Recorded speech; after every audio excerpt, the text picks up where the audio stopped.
এমন একটা শুভশ্রী গাঙ্গুলিকে দেখলাম, আমি চমকে গেলাম। মহাপ্রভুর সাথে আলাপ খুব ছোটবেলায়। আমার মনে হয় সিনেমা কোনো উত্তর দেয় না। পরিণীতা সত্যি যদি না হতো তাহলে মানুষ বুঝতো না ও তো রাজ আছে বলে অভিনয় করে দিচ্ছে। কোনো কিছু এদিক থেকে ওদিক হলেই কিন্তু আর ভক্তিটা আসবে না। আমার যতদিন শুটিং ছিল আমি ভেজ খেয়েছিলাম। ছবি ভেবেছিলাম যে 4 জন বিনোদিনী করবে একই ছবিতে, যে ফিলিংস এর কোনো ব্যাখ্যা হয় না, কেন চোখ দিয়ে জল বেরোয়। শুভশ্রীর মধ্যে না একটা মাটির গন্ধ পাই। কি যেন कुछ तो लोग কহেঙ্গে लोगों का काम है क्या।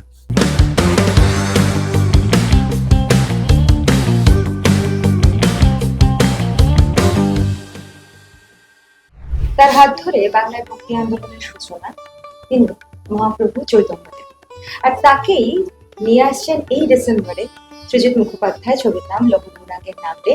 আমরা আজকে দ্য ওয়ালে পেয়ে গিয়েছি পরিচালককে, আর পরিচালকের সেই চরিত্র যাকে তিনি ম্যানিফেস্ট করেছিলেন বহু বছর আগে। ফাইনালি তিনি আপনাদের সামনে, শুভশ্রী গাঙ্গুলি AKA বিনোদিনী। প্রথমেই তোমাদের দুজনকে বলো অনেক অনেক ওয়েলকাম। আমি একটু আগেই অফ দ্য ক্যামেরা শাড়িটা নিয়ে বলছিলাম, লুকটা নিয়ে বলছিলাম। আমরা দেখছিলাম যে প্রত্যেকটা প্রমোশনে এখনো পর্যন্ত তোমার কিন্তু তুমি মোটামুটি ওই ইয়েতেই চলে গিয়েছো। তোমার একটা সেট আপ থাকছে যেখানে তুমি কোথাও গিয়ে সেই সময়টাতে ফিরে আসছো এবং নিজেকে সেইভাবে রিপ্রেজেন্ট করার চেষ্টা করছো। শুভশ্রী গঙ্গোপাধ্যায় নিজেকে কতটা কি প্রিপেয়ার করেছে সেটা তো ডেফিনেটলি আমরা জানবো, কিন্তু তার আগে বলো যে এই পুরো ব্যাপারটা ফাইনালি তুমি বিনোদিনী হয়ে আসছো, কতটা সারিয়াল? খুবই এক্সাইটিং, খুবই মানে আমি খুবই আনন্দিত এবং আপ্লুত যে এরকম একটা প্রজেক্টের সাথে আমি যুক্ত হতে পেরেছি। সৃজিতদার সাথে কাজ করার বহু বছরের ইচ্ছে ছিল, কিন্তু এইরকম একটা ইম্পর্টেন্ট প্রজেক্টের মাধ্যমে আমরা একসাথে কোলাবোরেট করব, সেটা আমার কাছে অনেক বড় পাওনা। এরকম একটা মানে আমার শোনা অন্যতম শ্রেষ্ঠ স্ক্রিপ্ট যেটা সৃজিতদা লিখেছেন, সেই স্ক্রিপ্টে কাজ করা, সব মিলিয়ে মানে এটা আমার ফিল্মোগ্রাফিতেই শুধু নয়, আমার জীবনের একটা ভীষণ ভীষণ ভীষণ ক্লোজ এবং খুব প্রিয় একটা পার্ট হয়ে থেকে যাবে। সো আমি খুবই এক্সাইটেড, আমি খুবই পজিটিভ এই কাজটা নিয়ে, কারণ ছবি শুটিং চলাকালীন যা যা পজিটিভ অনুভূতি বা এক্সপিরিয়েন্সেস আমরা করেছি, পুরীর মন্দিরে শুটিং করা থেকে শুরু করে নানান রকম এক্সপিরিয়েন্সেস হয়েছে, যেগুলোতে বোঝা গেছে যে জগন্নাথ দেব বা মহাপ্রভু আমাদের সাথে আছেন। মানে তারাই চেয়েছেন যে আমরা এই মানে আমাদের মাধ্যমে এই গল্পটা বলা হোক। প্রথমে তো অফকোর্স সৃজিতদাকে মানে সিলেক্ট করেছেন যে এই গল্পটা উনিই বলবেন, এবং তার সাথে সাথে মানে সৃজিতদা তৈরি করা এই পৃথিবীতে আমরা ছোট ছোট পার্ট হতে পেরেছি। So I'm feeling really really blessed. খুব ভালো লাগলো, সৃজিতদার তৈরি করা পৃথিবীতে আমরা ছোট ছোট পার্ট হতে পেরেছি, এই কথাটা খুব সুন্দর লাগলো। এত দেরি কেন হলো? না, প্রথমেই বলি সৃজিতদা তৈরি করা পৃথিবী নয়, সৃজিতদাও একটা ছোট পার্ট জগন্নাথ দেবের তৈরি করা পৃথিবীতে। সেই জগন্নাথ দেবের তৈরি করা পৃথিবীতে চৈতন্যদেব, তার জীবন, তার ব্রহ্মাণ্ড, সেই ব্রহ্মাণ্ডের আমি একটা ছোট অংশ। যেরকম অনেক কথক লাস্ট 500 বছর ধরে তার কথা ডকুমেন্ট করে এসছে শ্রুতির মাধ্যমে, নানান পদাবলীর মাধ্যমে, গানের মাধ্যমে, সংকীর্তনের মাধ্যমে, লিখিত ইতিহাসের মাধ্যমে, ওরাল ট্রেডিশনস এর মাধ্যমে, সেরকম আমরাও আমাদের সময় ডকুমেন্ট করে রাখলাম তার কথা খুব ক্ষুদ্র পরিসরে, আমার যতটুকু ক্ষমতা। ও, আমি, রানা, কারণ রানা না হলে এই ছবিটা হয় না। যেহেতু রানা নিজে জগন্নাথ দেবের ভক্ত, নিজে চৈতন্য দেবের ভক্ত, রানার উদ্যোগ, রানার একদম মানে লেগে পড়ে থাকা, এবং প্রডিউসার হিসেবে আমি যেটা বলছিলাম ওকে, যে আমরা সবাই আমাদের যেমনি একদম শীর্ষে গিয়ে পারফর্ম করেছি। আমি হয়তো চিত্রনাট্যকার হিসেবে, ও হয়তো অভিনেত্রী হিসেবে, রানা প্রডিউসার হিসেবে, এবং প্রকৃত অর্থে যে প্রডিউসারের মানে তো ফিনান্সার নয়, যে অ্যাকচুয়ালি বাবার মতো একটা প্রজেক্টকে লালন পালন করে। ডিরেক্টর যদি মা হয় তাহলে তো প্রডিউসার ডেফিনেটলি বাবা, সেই লালন পালনটা করেছেন। এইখানে এই অবধি চলে গেছে ব্যাপারটি যে আমরা অ্যাকচুয়াল পুরী ধামে জগন্নাথ মন্দিরের আমরা শুট করতে পেরেছি। এর থেকে বড় সৌভাগ্যের ব্যাপার তার কিছু হতে পারে, ডেফিনেটলি হতে পারে না। কিন্তু আমি যেটা জানতে চাইলাম যে শুভশ্রী গঙ্গোপাধ্যায় এত ভালো অভিনেত্রী, ও আচ্ছা, তাকে ও আচ্ছা আচ্ছা, সরি গঙ্গোপাধ্যায়ের ছবিতে হ্যাঁ এত সময় লাগলো কেন? না, আমার মনে হয় যে সবাই না কন্টিনিউয়াসলি লাস্ট 15 বছর আমি কিন্তু নিজেকে ভেঙেছি, গড়েছি, নতুন নতুন বিষয় নিয়ে ছবি করেছি, নিজেকে নতুন করে ইমাজিন করেছি এবং নিজেকে নতুন চ্যালেঞ্জ ছুড়ে দিয়েছি। এই একই জিনিস কিন্তু শুভশ্রীও করেছে এবং করার পর আমি বলবো পরিণীতা ওর জীবনে একটা মাইলস্টোন, যেরকম রাজের জীবনে একটা মাইলস্টোন, ওর জীবনে একটা মাইলস্টোন। মেহুলের পর থেকে আমার মনে হয় যে ও একটা কমপ্লিটলি মানে ক্রিকেটের পরিভাষা আমি যদি গ্রাফ বলি, মানে একটা যাচ্ছিল এরকম, এখান থেকে সার্ট করে একদম উপরে, মানে একদম মানে উল্কার মতো। হ্যাঁ, ধূমকেতু যে ইয়েটা, সেটা তো উল্কাই বোধহয় নাম ছিল টেলিফিল্মটা, না? উল্কার মতো এই যে উঠে গেল, এইটা সেই উঠে যাওয়ার সঙ্গে কোথাও একটা এটার একটা সমাপতন হলো। এবং আমি সত্যি খুবই ভাগ্যবান যে একসাথে এতগুলো জিনিস ইট ফেল ইন প্লেস। হ্যাঁ, ওর এই নিজস্ব যে ডিসকভারি, সেই প্রসেসে গিয়ে আমি হঠাৎ এমন একটা শুভশ্রী গাঙ্গুলিকে দেখলাম, আমি চমকে গেলাম। তো একই সাথে চিত্রনাট্য, শিবাশিসদার রিসার্চ, আমাদের গোটা টিমের একসাথে আসা এবং ঠিক ঠিক সময় ঠিক ঠিক এমন ভাবে এই সময় শুটিং করে যে সময় আমি রথটাকেও পাচ্ছি পুরীর মন্দিরে, এই সব কিছু মিলে আই থিঙ্ক সবই তার ইচ্ছে। তুমি ম্যানিফেস্টেশনে বিশ্বাস করো? তুমি তো ম্যানিফেস্ট করেছিলে তুমি বিনোদিনী বানাবে, সেটা আজকে নয়, বহু বছর আগে। এবং আমরা জানি যে দা ওয়ালে একটা ইন্টারভিউতে কৌশিক গাঙ্গুলি বলেছিলেন যে সৃজিত বানালে সেটা নটি বিনোদিনী না নটি বিনোদিনী হবে। না, আমি অরিজিনাল যে বিনোদিনীটা ভেবেছিলাম সেটা এই স্ট্রাকচারে না, সেটা আমি আরো অনেক আগে, আমি বলছি তখন বোধহয় 2011 না 2012 সবে আমি শুরু করেছি।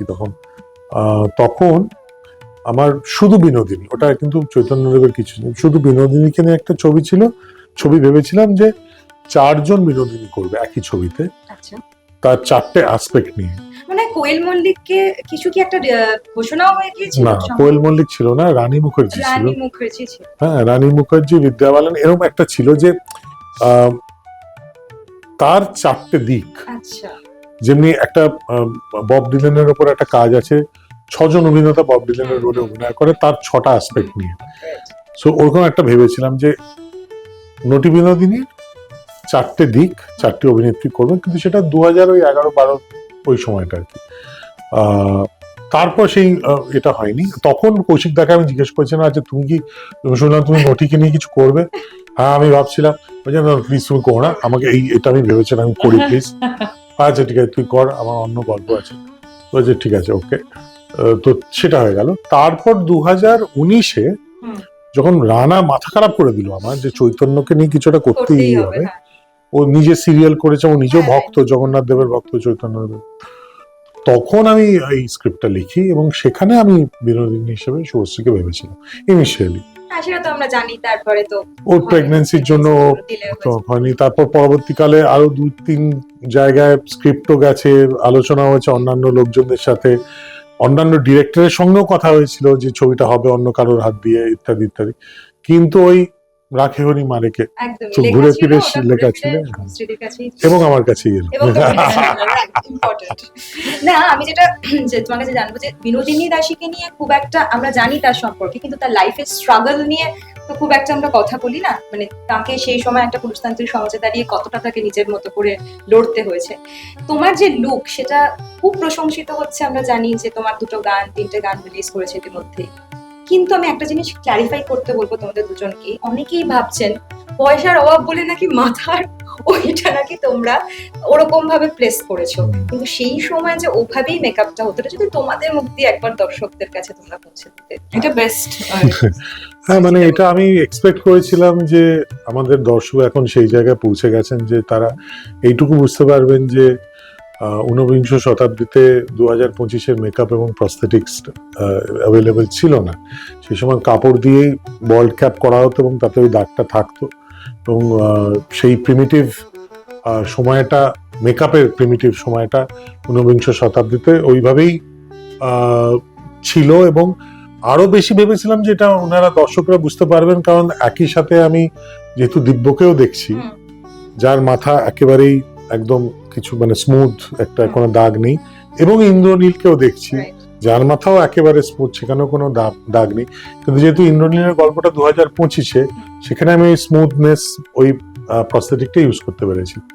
তো সেটা আমি এক্সপেক্ট করেছিলাম যে এটা খুব মানে আসলে সেই common- সময় কোনো মেকআপ আর্টিস্টও ছিলেন না, বিউটি বিনোদিনী নিজেই মেকআপ করতেন। ওনার যেহেতু রিসোর্সেস ছিল, উনি নিজের বইয়ে সেটাই লিখে Right. দিয়েছিলেন, নিজের কস্টিউমও নিজে বানাতেন, Right. সবকিছু উনি নিজে করতেন। সো যেটা বললো যে আমরা হ্যাঁ। আশা করেছিলাম যে আমরা আশা করেছিলাম যে মানুষ এইটুকু অ্যাটলিস্ট হ্যাঁ, বেসিক। কিন্তু সেটা আনফরচুনেটলি হয়নি। আমার মনে হয় যে আশা করবো যে এরপর এটাকে নিয়ে যেন আর কোনো আলোচনা না হয়। তখন সত্যিই ওইভাবে ক্রিয়েট করা লুকটা হয়তো সম্ভব ছিল না, সেরকম সার্কামস্টেন্সেস থাকতো না। যাই হোক, তোমার সঙ্গে জগন্নাথ দেবের সম্পর্কটা অনেক পুরনো। মানে আমি জানি যে তুমি মানে কিছু হলো, ইনফ্যাক্ট পুরীতে যেহেতু আমরা কভার করতে গিয়েছিলাম, যিনি পুরীর পতাকা যিনি উত্তোলন করেন, ধ্বজা যিনি ইয়ে করেন, তার মানে তাকে দিদি দিদি করে তোমাকে আর কি, বহুদিন ধরে চেনে আর কি। প্রথম জগন্নাথ দেব এবং চৈতন্য দেবের সঙ্গে আলাপ কবে? দেখো, মহাপ্রভুর সাথে আলাপ খুব ছোটবেলায়, কারণ আমাদের বর্ধমান থেকে নবদ্বীপ কাছে, মানে কলকাতার থেকে অনেকটা কাছে। সো তখন ইসকনের অতটা চল ছিল না যখন আমার ছোটবেলায়। তখন নবদ্বীপ ধাম থেকে প্রচুর মানুষ ওই প্রচার করার জন্য, কীর্তন প্রচার করার জন্য বেরোতেন দল, এবং স্টপেজ ওনারা নিতেন এবং আমাদের বাড়িতে এসে 7 দিন 8 দিন করে থাকতেন। আচ্ছা, মানে বর্ধমানে এলে আমাদের বাড়িতে ওনারা থাকতেন সেবা। হ্যাঁ, তো সেইখান থেকে হচ্ছে অষ্টপ্রহর 24 প্রহরের কীর্তন থেকে শুরু করে, সেখান থেকে আর জন্মের পর থেকে কিছু কিছু গল্প যেগুলো মানে ঐতিহাসিক গল্প শুনেছি, তার মধ্যে তো প্রধান মহাপ্রভুর গল্প থেকেইছে।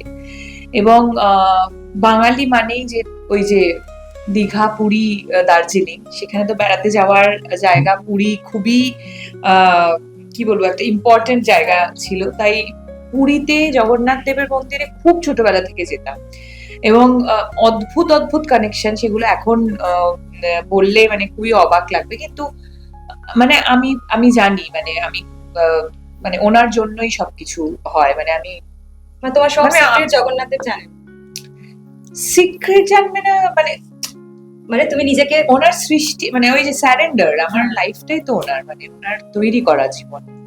সিক্রেটের বড় মানে ওনার, আমার প্রত্যেকটা এই যে কথাগুলো বলছি উনি বলাচ্ছেন, আমি এইভাবে বিশ্বাস করি। সো মানে এই বিশ্বাসটা একটা আলাদাই বিশ্বাস। সো সেই সম্পর্কের সূত্রপাত কবে থেকে সেটা তো বলতে পারবো, জাস্ট হয়ে গেছে, কানেকশনটা ফিল হয়ে গেছে। ডেফিনেটলি চৈতন্যদেব তো, যদি আমি আধ্যাত্মিকতাটাকে অ্যাসাইড করি, একজন মানুষ যিনি, যার মধ্যে হিন্দু মুসলিম বিভেদ ছিল না, ইতিহাসের জ্বলন্ত দলিল তিনি। তাকে যখন বড় পর্দায় নিয়ে আসা হয়, অনেক কনসিকুয়েন্সেস ফেস করার একটা সম্ভাবনা থাকে, বিতর্ক তৈরি হওয়ার সম্ভাবনা থাকে। মানে কি বলতে পারেন, যেটা দেখানো হচ্ছে সেটা হয়তো সঠিক নয়। সেই রিসার্চটা আমি জানতে চাইবো যে কিরকম ছিল সেখানে। আমার মনে হয় যে দুজন মানুষ এই রিসার্চের কাজটা নিয়েছেন, তারা দুজনেই অথরিটি, রানা সরকার এবং শিবাশিস বন্দ্যোপাধ্যায়। এবং তার সাথে আমিও একটু পড়াশোনা করেছি, কিন্তু তারা ছোটবেলা থেকে এটার মধ্যেই আছেন, এটা নিয়েই পড়াশোনা করেছেন। কাজে মনে হয় না খুব একটা কন্ট্রোভার্সির কোনো জায়গা আছে। উনি কোথায়, কবে, কোথায় গেছিলেন, সেখান থেকে কোথায় আবার গেছিলেন, কবে ফিরেছিলেন, তার পুরী যাওয়া, ঈশ্বর চিন্তা, চেতনা, এই সব কিছু, এগুলো সবই মোটামুটি ওয়েল ডকুমেন্টেড। হ্যাঁ, অন্তর্ধান নিয়ে অনেকগুলো থিওরি আছে। সে অন্তর্ধান থিওরি প্রত্যেকটা নিয়ে প্রত্যেকটাই আলোচনা করা হয়েছে ছবিতে। কাজেই अगेन আমার মনে হয় সিনেমা কোনো উত্তর দেয় না, সিনেমা সবসময় ভালো প্রশ্ন করে, মানে সেটাই সিনেমার কাজ। এখানেও প্রশ্ন করা হয়েছে, নানান থিওরি নিয়ে আলোচনা করা হয়েছে, এবং কিছুই বলে দেওয়া হয়নি যে এটাই ঘটেছিল, কারণ সত্যি আমরা জানি না এক্স্যাক্টলি কি ঘটেছিল। সেটাই, সেই স্পিরিটেই ছবিটা বানানো। বেশ, মানে কোনো কিছু অ্যাজাম্পশনের দিক, সব দিকটাই খতিয়ে দেখা হয়েছে তুমি বলছো। ডেফিনেটলি। যাই হোক, আমি জানতে চাইবো যে এই যে শুভশ্রী গঙ্গোপাধ্যায়, তুমি তো একটা ভাবো যে কেন তাকে বিনোদিনী হিসেবে, তোমার কেন মনে হয়েছিল যে she is perfect for this role? কেন মনে হয়েছিল? একদম ডিরেক্টরস পয়েন্ট অফ ভিউ। শুভশ্রীর মধ্যে না একটা, প্রথমত মানুষ হিসেবে বা ওর ইমেজের মধ্যে আমি একটা খুব মাটির গন্ধ পাই, মাটির খুব কাছাকাছি। এবং বিনোদিনী দাসীও তাই ছিলেন, খুব মাটির মানুষ ছিলেন। আবার ওর মধ্যে আমি একটা ট্রান্সফরমেশনও দেখতে পাই, যেটা যখনই ও কোনো চরিত্র করে সেইটা ও সেটাই হয়ে যায়, এবং এটা খুব খুব মেজর ট্রান্সফরমেশন। সেই মেজর ট্রান্সফরমেশনটা আবার নটি বিনোদিনীরও হতো। উনি বিনোদিনী দাসী থেকে নটি বিনোদিনীতে হয়ে যেতেন, জাস্ট স্টেজে পা রাখলেই সেই ট্রান্সফরমেশনটা হতো। অবভিয়াসলি তার পেছনে গিরিশ ঘোষের খুব বড় একটা ভূমিকা ছিল, এবং ব্রাত্যদাও দুর্দান্ত অভিনয় করেছেন এই ছবিতে গিরিশ ঘোষের ভূমিকায়। তো আমার কোথাও একটা মনে হয়েছিল যে এই ট্রান্সফরমেশন বা এই ডাইকোটমিটা শুভশ্রী খুব ভালো ধরবে। আর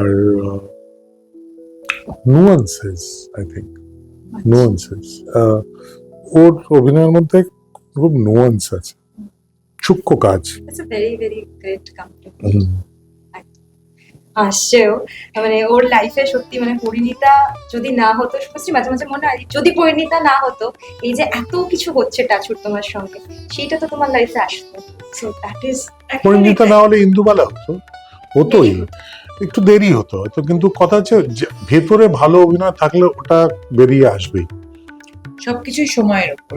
অফকোর্স পরিণীতা সত্যি যদি না হতো তাহলে মানুষ বুঝতো না, ওই খেলার মাঠটা না পেলে আমি হয়তো খেলতে পারতাম না। তারপরেও যে প্রমাণ করতে হয়নি সেটা কিন্তু না, কারণ আমাদের এখানে তো বলে দেওয়াটা খুব সহজ যে হাজবেন্ডের সাথে কাজ করা, বা ও তো রাজ আছে বলে অভিনয় করে দিচ্ছে। কিন্তু তারপরেও যখন মাঠগুলো পেয়েছি, প্রত্যেকটা মাঠেই আমাকে কিন্তু সারাক্ষণ আমাদের কাজটাই হচ্ছে প্রত্যেকটা সময় প্রমাণ করে যাওয়া সবকিছুটাই। হ্যাঁ, চরিত্রগুলো হয়তো মানুষের মনে থেকে যাবে, সেইটারই প্রচেষ্টা সবসময় থাকে, কিন্তু আমি প্রত্যেকটা কাজ এটা ভেবেই করি যে এটা আমার শেষ সুযোগ, এবং এটাই আমার শেষ সুযোগ আমার নিজেকে প্রমাণ করা।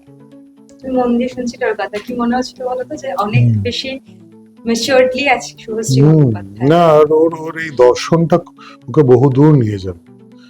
এই খিদেটা, এই দর্শনটা, এটা খুব জরুরি। এই যে প্রত্যেকটা কাজই একটা বাঁচা মরার লড়াই। তোমার টেকঅ্যাওয়ে আজকে ওর থেকে?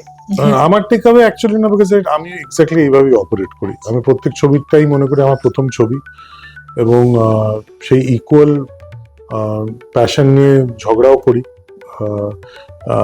এবং লড়াইও করি, এবং সেটা আমার সবসময় থাকবে।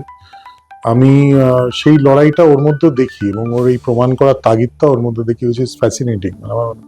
This is great. যাই হোক, যেটা বলছিলাম, আমি দেখেছি, বলার কিছুই নেই যে যতবার তোমার শর্ট গুলো হয়েছে এবং জগন্নাথ মন্দিরে গিয়েও তুমি কেঁদে ফেলেছো। ওটা দুঃখে কাঁদো না, আবেগে কাঁদে, আনন্দে একটা অদ্ভুত, সেইটা অটোমেটিক্যালি শুভশ্রী গাঙ্গুলির আসে না আমার হ্যাঁ হয় একটা অদ্ভুত ফিলিংস, ওভারওয়েলমিং ফিলিংস, এই যে ফিলিংস এর কোনো ব্যাখ্যা হয় না, কেন চোখ দিয়ে জল বেরোয়, এটা অদ্ভুত কষ্টের তো নয়, এটা খুবই একটা অদ্ভুত আনন্দের, অদ্ভুত ভালো লাগার একটা কান্না, বা ওনার প্রেজেন্সটা আমি ফিল করতে পারি যে উনি আছেন, এবং বহুবার সেই ফিলিংস, সেই ফিলটা আমি করতে পেরেছি থ্রু আউট দিস প্রজেক্ট। আমাদের সেটে যতবার আমি ধরো এতগুলো কীর্তন, আমি 11টা গানের পাঠ এই ছবিতে, এবং যতবার আমি মহাপ্রভু কে প্লে করছি, যতবার ওনার রূপ ধারণ করছি, ওনার রূপ ধারণ করে ডায়লগ বলছি বা যাই করছি, সেটা না অদ্ভুত একটা আরাম, অদ্ভুত একটা এটার কোনো ব্যাখ্যা হয় না। এই এক্সপিরিয়েন্সটার কোনো ব্যাখ্যা দিতে পারবো না। আমি সারাক্ষণ শুধু প্রত্যেকটা শট দেওয়ার পর শুধু আমাদের পিছনে, অ্যাকচুয়ালি সেটের পিছনে বিশাল বড় জগন্নাথ সুভদ্রা বলরামের ছবি ছিল, এবং শুধু চোখ দুটো যেন বসে আছে, আমার শুধু এটাই মনে হয় যে বসে আছে, এবং বলতাম যে চেয়েছেন উনি এটার পার্ট হতে, না হলে পারতই সেই সময় সৃজিতদা অন্য কাউকে নিয়ে ছবিটা করে নিতে, যে সময় আমি প্রেগনেন্ট ছিলাম, বাট হয়নি। এটা যেন আমার জন্যই রাখা ছিল। অন্য এটা লুক সেটও হয়ে গেছিল ইনফ্যাক্ট। তারপর আমি চিত্রনাট্যটাও দিয়ে দিয়েছিলাম যে ঠিক আছে, অন্য কেউ করুক, আমি এই মুহূর্তে করতে চাইছি না, কিন্তু রানা করতে চাইছে অন্য কোনো পরিচালক, হতেই পারতো অন্য কোনো পরিচালক অন্য কোনো অভিনেত্রীকে নিয়ে করলো, ওটাও তো হতে পারতো, কিন্তু হয়নি। হুম। সেটাই দৈব ব্যাপার। নিজের চিত্রাঞ্চলও অন্যকে দিয়েছিলে। হ্যাঁ ঠিক আছে, মানে দেখো at the end of the day চিত্রনাট্যটা আমি লিখেছিলাম তো রানার জন্য, হুম। রানা বলেছিল বলে রানা, তো ও যদি করতে চায় অন্য কাউকে নিয়ে, আমি তো কোনো অসুবিধা নেই আমার। যাই হোক, কবির আমি সুমন উদার, খুব উদার না? খুব উদার। আচ্ছা, ঠিক আছে। কবির সুমনের যে গান নিয়ে ভীষণ ভাবে আলোচনা হচ্ছে, অনেকেই বলছেন যে মানে টেকনোলজি ইউজ করে হয়তো এজ গলার বয়সটা কিছুটা কমানো হচ্ছে। হুম। একটু যদি বলো, মানে সত্যি কমানো হয়েছে? হ্যাঁ হ্যাঁ, একদমই কমানো হয়েছে, এটাকে ডিজিটাল ডিএজিং বলে। যেভাবে আমরা অরণ্যের দিন রাত্রি কিছুদিন আগে একটা রেস্টোর হুম, প্রিন্ট হুম। দেখলাম, তো আমরা যেভাবে ফিল্ম রেস্টোর করি, গলাও রেস্টোর এখন করা যায়, এবং সেই গলা রেস্টোরেশনের প্রসেসটা এক্স্যাক্টলি সেম ভাবেই কাজ করে, শুধু ইন দ্য সাউন্ডস্কেপ। এবং ওই সুমনদা গানটা গাওয়ার পর সুমনদার গানের গলার যেই যেই জায়গাগুলো বয়সের কারণে হয়তো কিছু টেক্সচার, কিছু গ্রেন চলে এসছে, যেরকম ফিল্ম গ্রেন আমরা রেস্টোর করে নতুন একদম ঝকঝকে করি, সাউন্ডের ক্ষেত্রে সেটা করা যায় সেভাবেই মানে এটা কেন করার দরকার হলো? কারণ করার দরকার এই জন্য হলো, বিকজ আমার মনে হয়েছে যে গানটা যেমন পদাতিক আমি এটা করিনি, হুম। কারণ পদাতিকে মৃণাল সেনের ওপর জনতার হাতে হাতে গানটা চিত্রায়িত হয়েছে, সেই মৃণাল সেনের বয়সের সঙ্গে এটা যাচ্ছিল, তো এইখানে আমার মনে হয়েছে যে I needed a younger version of the same song. কারণ যেই যে মানুষগুলোর ওপর দিয়ে গানটা যাবে, সেই অর্থে যার পিকচারাইজেশন বা যার দর্শনগতভাবে আমি যে গল্পটা বলবো, তাদের সবারই বয়স কম, এবং সেই বয়সের সাথে এই গলাটা অনেক বেশি মানে যুগোপযোগী হবে এবং অনেক বেশি উপযুক্ত হবে আর কি সেই জায়গা থেকে। বেশ, মাল্টি স্টারের একটা ছবি আমি তোমার কাছে জানতে চাইবো, যে তুমি একজন এক্সপিরিয়েন্স অভিনেত্রী, এই ছবিতে আমরা একজনকে পাচ্ছি যার প্রথম ছবি, সেটা হলো দিব্যজ্যোতি। অসাধারণ লেগেছে আমাদের, কিন্তু কোথাও গিয়ে এটা মনে হয়েছে যে আরেকটু রোগা হলে হয়তো ভালো হতো। সত্যি কিনা বল? আমার কিন্তু একেবারেই মনে হয়নি। অফকোর্স সবারই নানান রকম মতামত থাকতেই পারে, আমি অ্যাজ অ্যান অডিয়েন্স বলছি, আমার না ওর চোখটা থেকে আর কোনো কিছু দিকে চোখ যায় না। ওর চোখের মধ্যে আমি সত্যি এই যুগের মহাপ্রভুকে খুঁজে পেয়েছি। যেমন যিশুদাকে আমরা যখন দেখতাম তখন মনে হতো সাক্ষাৎ মহাপ্রভুকেই দেখছি, সেরকম আমি কিন্তু দিব্যর চোখে ওটা আমি দেখতে পেয়েছি। তুমি আবার দেখো, আমার এই কথাটা শোনার পর তুমি একবার ওই গানটা চালিয়ে দেখো, আমাদের লাস্ট জগন্নাথ স্বামী গানটা চালিয়ে, একদম লাস্ট শটটায় ও যখন বসে আছে, চোখটা তাকিয়ে একবার এদিকে তাকাচ্ছে একবার ওদিকে, শেষ। না, এটা যেটা বলেও ছিল, ওকে আর কিছু করতে হয়নি, ও না না, আই ওয়াজ ভেরি হ্যাপি, দেখো শ্রী চৈতন্য মহাপ্রভুর ছবি বা ভিডিও তো আমরা কেউই দেখিনি, ও যখন ছুটে আসছে, সো কতটা রোগা, আরেকটু রোগা, একটু কম রোগা, একটু বেশি রোগা, এটা টোটালি আপেক্ষিক, কিন্তু আমার বক্তব্য হচ্ছে যে দেখে ওই ভক্তিটা আসছে কিনা, কোনো না কিছু এদিক থেকে ওদিক হলেই কিন্তু আর ভক্তিটা আসবে না। এবং সেখানে আমি আমার নিজের কথা বলতে পারি, আমার সত্যি খুব ঐশ্বরিক লেগেছে। মানে না, তুমি বলেছিলেন বা চোখের জন্যই কাজ করেছি, আমার মনে আছে এখন। না, আমি ওভারঅলই বলছি, আমি যদি লং শটেও দেখি, আমি যদি মানে ফুল বডি শটও দেখি, যেখানে ছুটে আসা and everything, I think is perfect, and I think is perfect, not only I think is perfect, the person who played the perfect Chaitanyadev so many years back, সেই যিশু সেনগুপ্ত, সেও প্রথম দিন শুটিং এসে আমার সাইডে নিয়ে এটা কে, এটা এই তো সে, মানে হি ওয়াজ ব্লোন অ্যাওয়ে ওকে দেখে, and I agree, and I totally agree. বলিউডে আমরা জানি রামায়ণ হচ্ছে, সেখানে রণবীর কাপুর প্লে করছেন রাম। তিনি বলেছিলেন রামায়ণ করার আগে তিনি মাছ মাংস নিরামিষ ভোজী হয়ে গেছেন। এরকম কোনো প্রিপারেশনে কি দরকার আছে বলে তোমার মনে হয়, বা তুমি কি? দেখো, এইটা না পুরোটা একটা ফিলিংস, আমরা পুরোটাই তো যেটা আমাদের মনে হয় সেটা করি। সো আমি এমনি যে কোনো পুজোর সময় নিরামিষ খেতে পছন্দ করি, আমাকে ওটা একটা ফিল গুড একটা ফিলিংস দেয়। হ্যাঁ, সো এই কিছুদিন আগে যখন আমাদের বাড়িতে পুজো তো নয়, জগন্নাথের কিন্তু কোনো নিয়ম হয় না নর্মালি, পুষ্প অভিষেক হচ্ছে ওনার সব থেকে পছন্দের একটা অনুষ্ঠান। তো পুষ্প অভিষেক কিন্তু কোনো পুজো নয়, ঠিক আছে, ওনাকে পুষ্প অর্পণ করা, সো এবং তার সাথে কীর্তন। তো সেখানে কিন্তু নিরামিষ না খেলেও চলে, কিন্তু আমরা সবাই নিরামিষ খাই কারণ আমরা পছন্দ করি। সো এটা ডিপেন্ড করে মানে তুমি কিভাবে করতে চাইছো, বা সৃজিতদা কিভাবে করতে চাইছে, আমি কিভাবে করতে চাইছি। আমি ডিউরিং আমার যতদিন শুটিং ছিল আমি ভেজ খেয়েছিলাম। এটা তো মানে তুমি তোমার মতো করে এটাকে হ্যাঁ, আমার খুব ভালো লাগার জায়গা ছিল। সো আমি ভেজ, এমনি আমি দুবারই খাই সারাদিনে, সো দুবার ভেজ খেয়েছি। ইয়ালিনীর জন্মদিনও আমরা দেখেছি যে তোমরা বাড়িতে হ্যাঁ, কীর্তন। হ্যাঁ কীর্তন, কিন্তু মানে যেটা আমি আবার বলবো যে আগের বারেও করেছিল একই জিনিস কীর্তন, কিন্তু এবারে করার পরে লোকে বলেছে প্রমোশন। এটা খুব আনফরচুনেট। হ্যাঁ, লোক তো কি যেন कुछ तो लोग কহেঙ্গে, लोगों का काम है क्या। তিনটে পর্যায়কে মেশান, কোথায় গিয়ে কি হয়েছে সেটা তো আমরা ডেফিনেটলি দেখবো ছবিতে, কিন্তু তা সত্ত্বেও পুরো ব্যাপারটা বড়দিনের ওই ফেস্টিভ মরশুমে চৈতন্যদেবকে মানুষ কতটা কানেক্ট করতে পারে? আমার মনে হয় যে উনি কোনো মরশুমের ধার ধারেন না, উনি শাশ্বত, উনি চিরন্তন, ওনার বাণী শাশ্বত, ওনার বাণী চিরন্তন, ভালোবাসার বাণী, শান্তির বাণী, মানুষে মানুষে বিভেদ ঘুচে দেওয়ার বাণী, সাম্যবাদের বাণী। এই বাণীর কোনো মরশুম হয় না, যে কোনো মরশুমে উনি সদা বিরাজমান। মানে তিনি পর্ণমোচী নন, তিনি চিরহরিত, চিরসবুজ। একদম। Thank you so much and all the very best for লৌহ গৌরাঙ্গের নামে। ক্যামেরা সৌম্যদীপের সঙ্গে বিহঙ্গী, দ্য ওয়ার্ল্ড, কলকাতা।